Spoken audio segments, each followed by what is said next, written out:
Akala ng karamihan kulang lang sila sa pera, pero ang totoo maraming tao ang unti-unting naghihirap dahil sa habits na ginagawa nila araw-araw.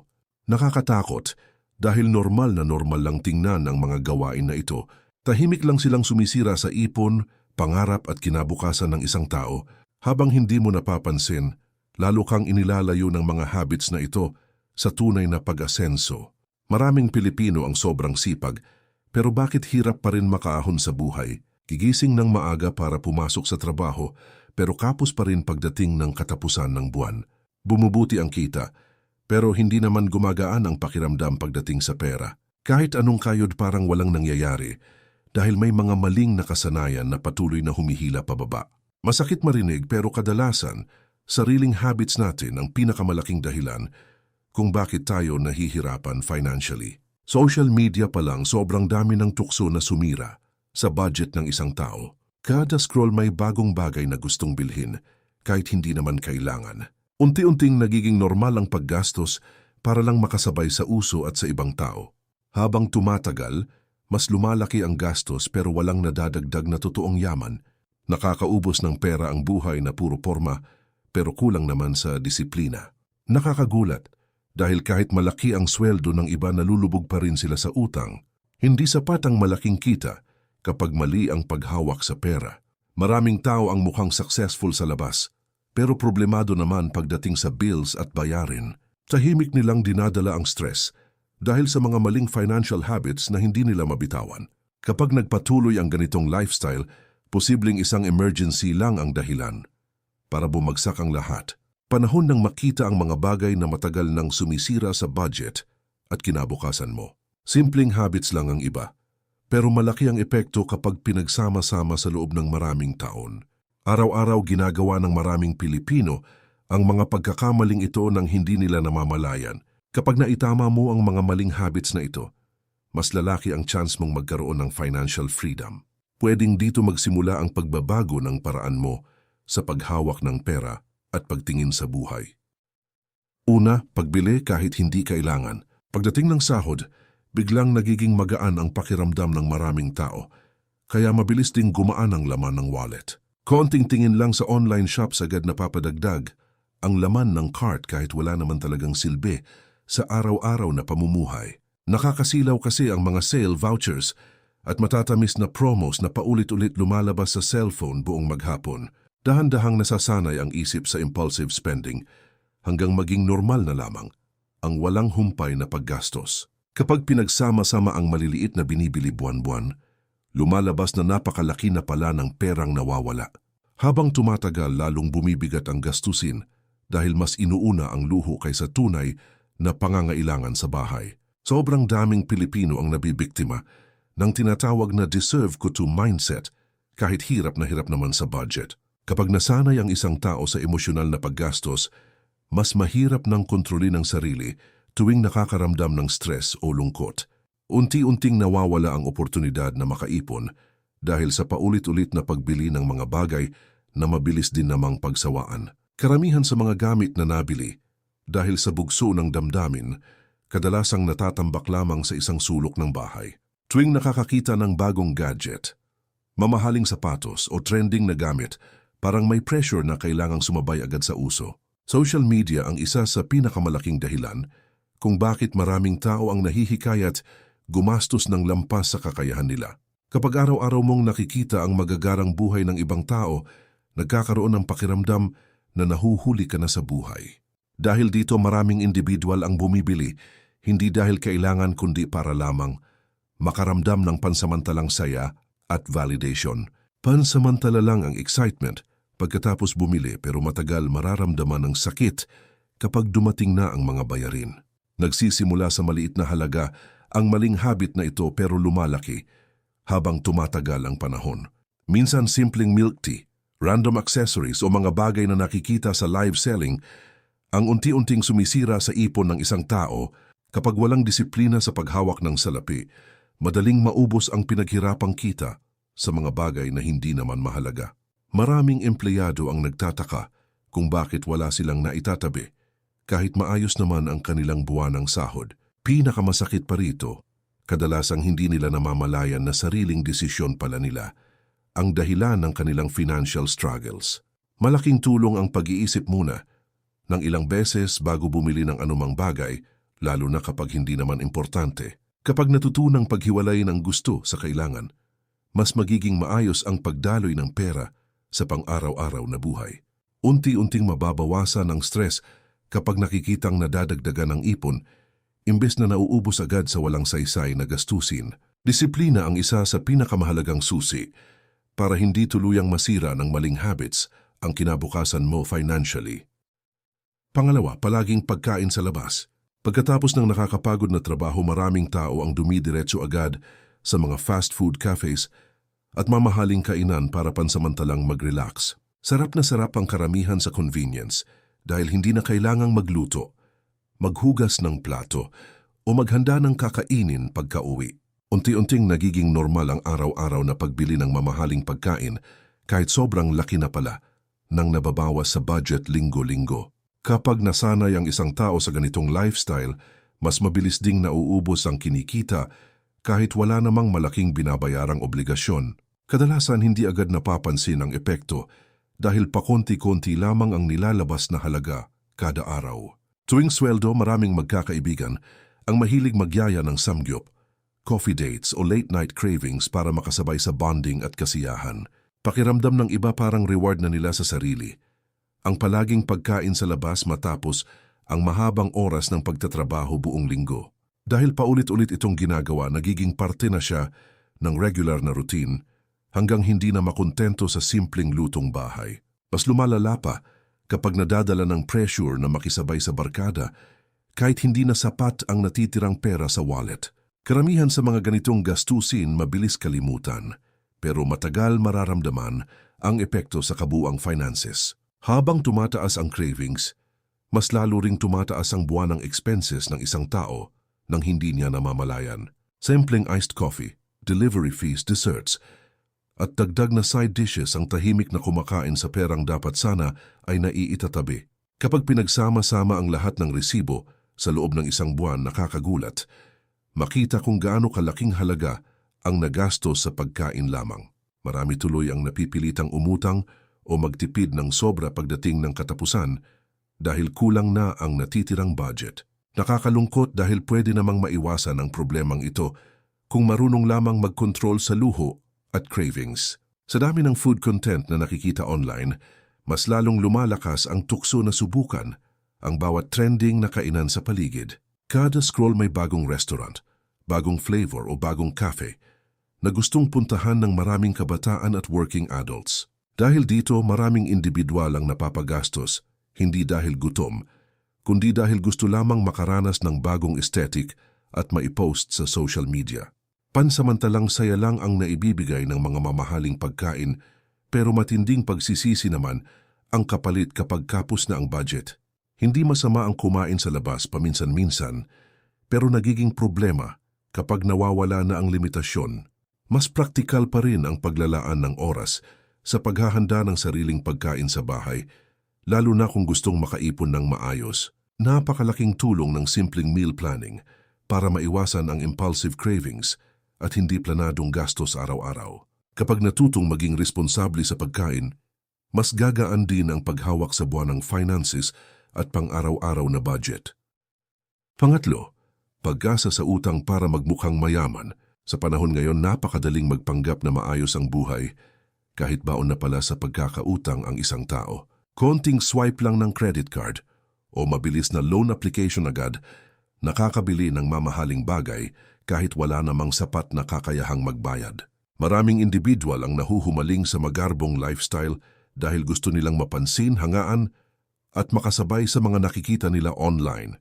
Habang tumatagal, lalong lumalaki ang obligasyong pinansyal dahil puro pansamantalang saya ang inuuna kaysa tamang paghawak ng kinikita. Nakakatakot isipin na maraming pamilya ang tahimik na nasisira dahil lamang sa maling pagtingin sa status at kayamanan. Tuwing may bagong cellphone, branded na kagamitan, o engranding bakasyon, parang may pressure na kailangang makiuso agad kahit kapos naman ang budget. Dahil sa kagustuhang mapanatili ang magandang imahe, napipilitan ng ilan na umutang para lamang maipakita na kaya rin nilang sumabay. Pansamantalang yabang ang kapalit, Ngunit matagal na problema ang kasunod. Kapag nagsimula nang dumating ang mga bayarin buwan-buwan, karamihan sa mga taong mahilig mangutang para sa luho, kadalasang nawawalan ng peace of mind habang palaki ng palaki ang interes na kailangang bayaran. Sobrang hirap makabangon kapag nasanay ang sarili sa buhay na puro porma, ngunit kulang naman sa tunay na kakayahan. Hindi agad nararamdaman ng iba ang bigat ng utang dahil maliit lamang ang unang hinihinging hulog kada buwan.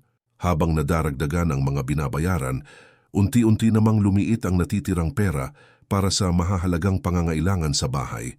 Kapag dumating ang emergency, madalas wala nang matakbuhan dahil ubos na agad ang sahod, pambayad pa lamang ng mga pagkakautang. Nauuwi tuloy sa panibagong panghihiram hanggang paikot-ikot na lamang ang problema nang walang malinaw na katapusan.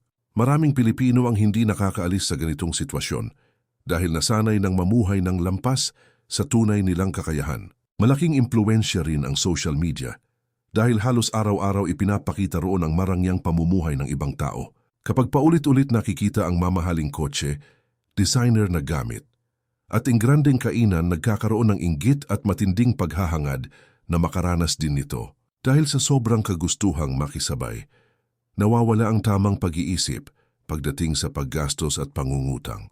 Kadalasan hindi na iniisip ng marami kung paano babayaran ang hiniram, basta makuha lamang agad ang gustong bagay.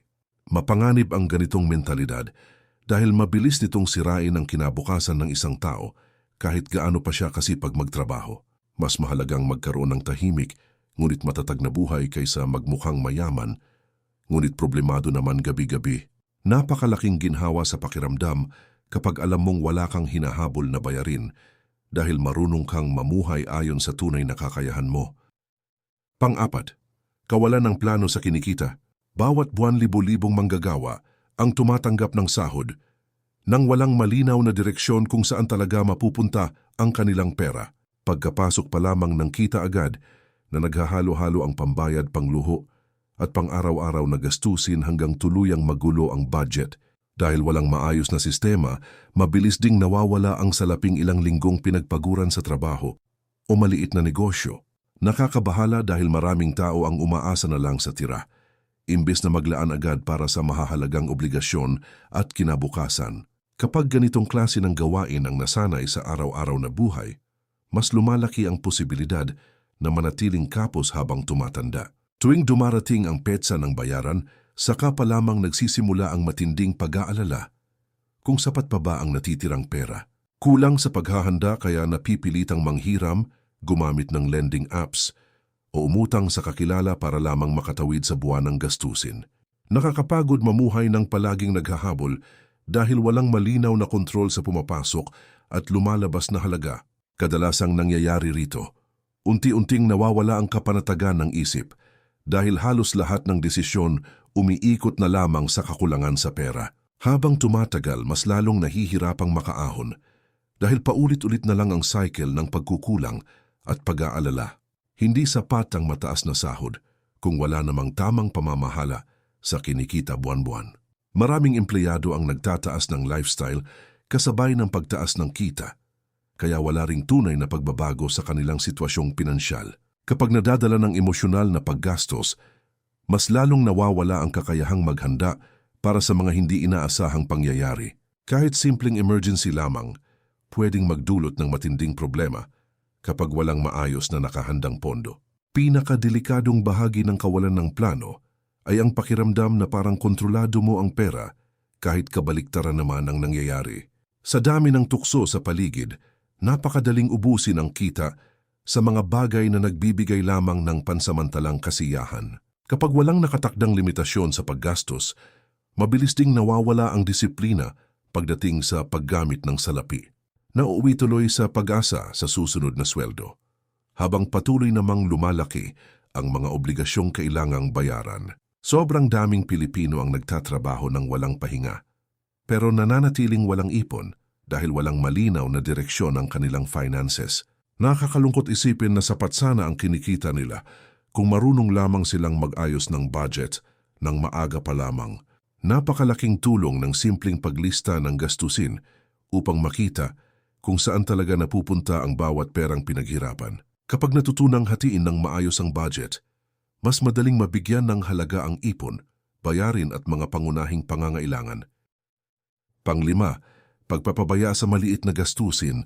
Araw-araw maraming tao ang gumagastos ng maliliit na halaga nang hindi nila napapansin kung gaano kalaki ang kabuuang nawawala sa loob ng isang buwan. Barya lamang tingnan ang pamasahe na sobra, dagdag na snacks, paulit-ulit na online checkout at kung ano-anong murang bagay na bigla ang binibili.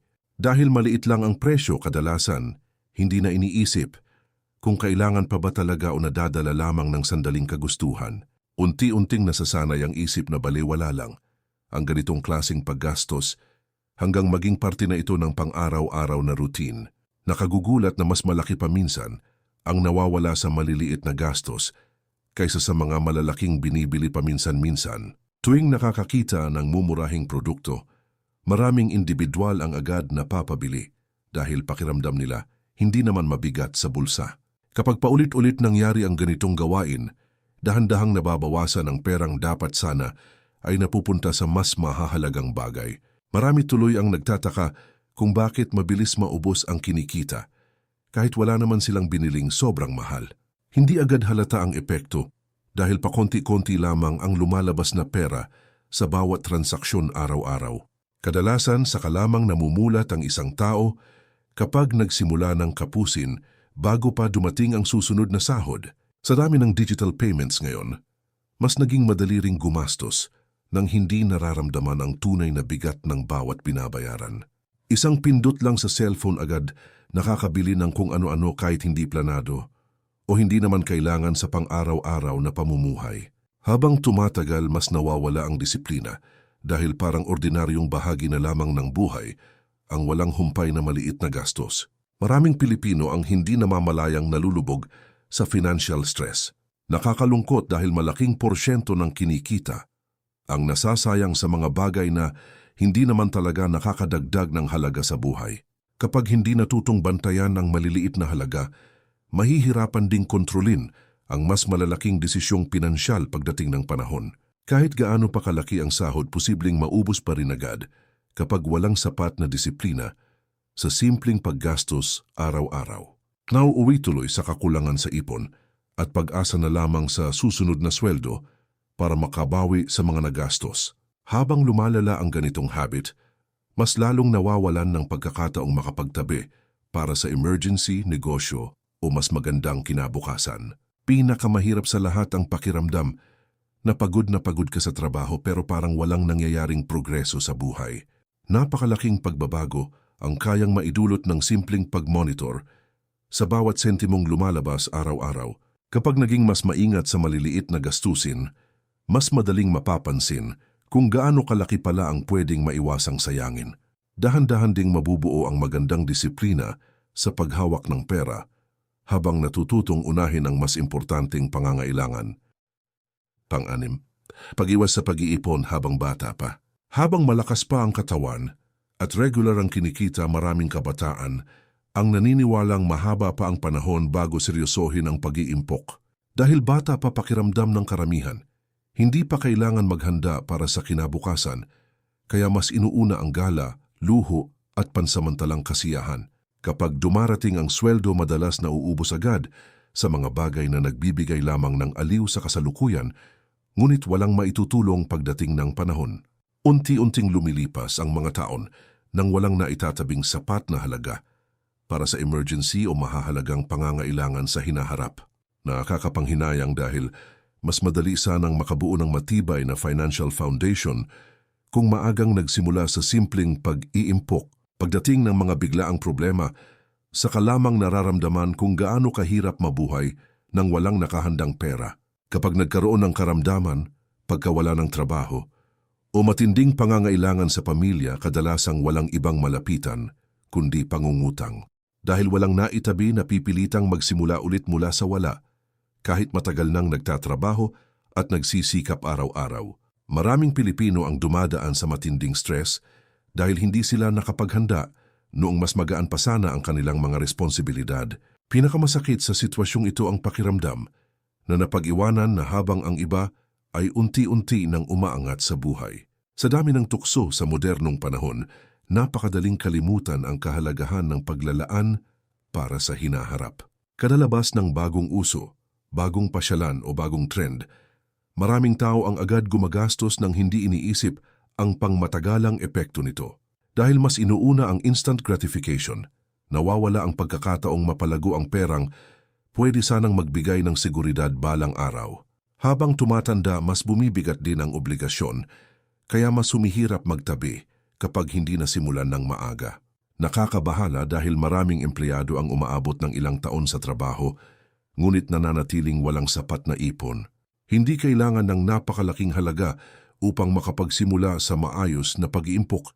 Kahit maliit na porsyento lamang mula sa kinikita, bawat buwan malaking tulong na kapag tuloy-tuloy itong ginagawa sa mahabang panahon.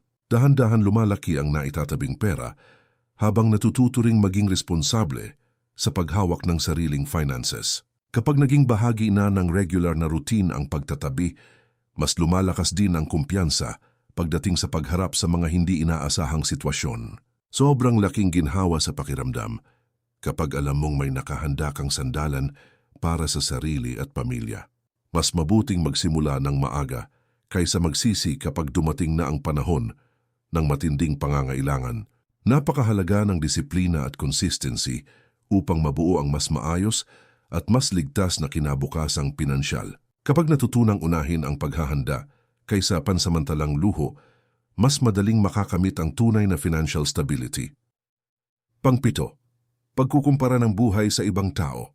Dahil sa sobrang impluwensya ng social media, maraming tao ang unti-unting nawawalan ng kasiyahan sa sariling kalagayan. Kada bukas ng cellphone puro magagarang bakasyon, bagong sasakyan, mamahaling gamit, at magarbong pamumuhay ang nakikita araw-araw. Dahan-dahan tuloy nabubuo ang pakiramdam na kailangan ding maabot agad ang parehong lifestyle kahit hindi pa naman kaya financially. Kapag nasanay ang isip sa walang tigil na paghahambing, mabilis ding nawawala ang contentment at disiplina sa paggastos. Nakakalungkot dahil maraming individual ang nalulubog sa problema sa pera dahil lamang sa kagustuhang makisabay sa iba. Tuwing may nakikitang tagumpay ng ibang tao, madalas hindi naiiwasan ng ilan ang makaramdam ng inggit at pressure sa sarili. Dahil dito, napipilitang bumili ng mamahaling bagay upang maramdaman na hindi sila nahuhuli sa takbo ng buhay. Unti-unting nababago ang priorities dahil mas inuuna na ang pagpapakita kaysa tunay na financial security. Marami tuloy ang nagmumukhang maayos sa panlabas, ngunit hirap naman matulog gabi-gabi dahil sa dami ng bayarin at obligasyon. Pinakamahirap sa lahat ang pakiramdam na kailangan mong patunayan palagi ang halaga mo gamit ang material na bagay. Hindi nakikita sa social media ang totoong sitwasyon ng bawat tao sa likod ng kamera. Kadalasan puro masasayang bahagi lamang ng buhay ang ipinapakita habang nakatago ang mga problema, utang at personal na paghihirap. Kapag hindi ito naunawaan, madaling mahulog sa maling paniniwalang mas successful ang lahat maliban sa sarili. Nawawala tuloy ang focus sa sariling goals dahil mas abala ang isip sa paghabol sa pamantayan ng ibang tao. Habang tumatagal, mas lumalala ang impulsive decisions pagdating sa pera at pamumuhay. Sobrang delikado ng ganitong mentality dahil pwede nitong sirain hindi lamang ang finances kundi pati emotional well-being ng isang tao. Kapag laging nakatingin sa achievements ng iba, nawawalan ng appreciation sa sariling progreso kahit gaano pa ito kaliit.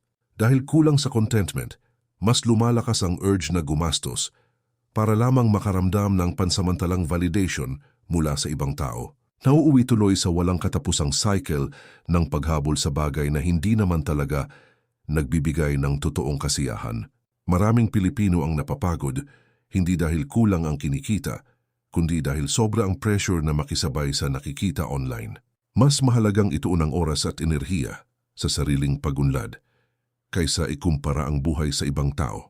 Kapag natutunang pahalagahan ang sariling pace, mas nagiging malinaw din ang direksyon pagdating sa finances at personal goals. Pangwalo, kawalan ng kaalaman sa pera at negosyo. Napakaraming Pilipino ang buong buhay nagtatrabaho, ngunit hindi man lamang natutong palaguin ng tama ang kanilang kinikita. Dahil kulang sa financial knowledge, kadalasang umiikot lamang ang pera sa bayarin, luho, at paulit-ulit na gastusin buwan-buwan. Maraming tao ang marunong kumayod, ngunit hirap pagdating sa tamang pagdedesisyon tungkol sa savings, investments at pagnenegosyo. Kapag walang sapat na kaalaman, madaling malinlang ng maling opportunities at mapaniwala sa mga pangakong mabilisang pagyaman. Nakakalungkot isipin na maraming pamilya ang nananatiling hirap dahil walang nagturo sa kanila kung paano talaga humawak ng pera.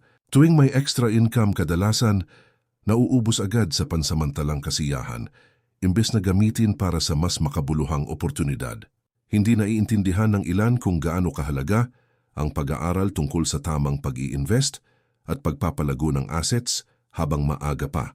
Dahil dito maraming empleyado ang umaasa lamang sa iisang pinagkukunan ng kita kahit hindi sapat para sa pangmatagalang seguridad. Kapag dumating ang matinding problema, mabilis ding nawawala ang financial stability dahil walang ibang pagkukunan ng suporta. Sobrang hirap makaangat kapag limitado lamang ang kaalaman tungkol sa tamang paghawak at pagpapalago ng salapi. Sa dami ng mapalinlang na schemes ngayon, maraming individual ang nabibiktima ng mga pangakong instant income at madaling yaman. Kapag kulang sa edukasyon tungkol sa finances, madaling mahikayat sa mga investment scams at delikadong negosyo na walang kasiguraduhan. Dahil sa desperasyong umasenso agad, nawawala ang maingat na pag-aaral bago maglabas ng pera. Maraming tao tuloy ang nawawalan ng ipon at nababaon pa sa utang dahil sa maling desisyong pinansyal.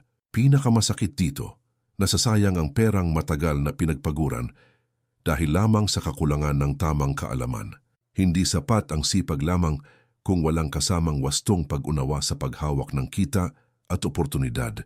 Habang tumatagal, mas nagiging mahalaga ang financial education dahil mabilis ding nagbabago ang mundo ng negosyo at ekonomiya. Kapag marunong kang mag-aral tungkol sa pera, mas lumalawak din ang kakayahang gumawa ng mas matalinong desisyon para sa hinaharap.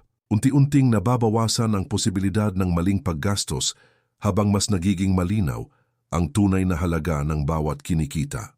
Malaking advantage ang pagkakaroon ng sapat na kaalaman, lalo na sa panahon ngayon na napakaraming tukso at panganib pagdating sa pera. Mas magandang maglaan ng panahon sa pag-aaral kaysa magsayang ng maraming taon sa paulit-ulit na pagkakamali sa finances. Kahit simpleng pagbabasa, pakikinig, o pag-aaral tungkol sa negosyo, malaking hakbang na upang mas maintindihan ang tamang paghawak ng salapi. Isang maling habit lang ang kayang magpabagsak sa pinaghirapan mong pera kahit gaano ka pa kasipag araw-araw. Nakakatakot dahil karamihan sa mga pagkakamaling ito sobrang normal na lamang sa maraming Pilipino, kaya hindi agad napapansin ang tunay na epekto.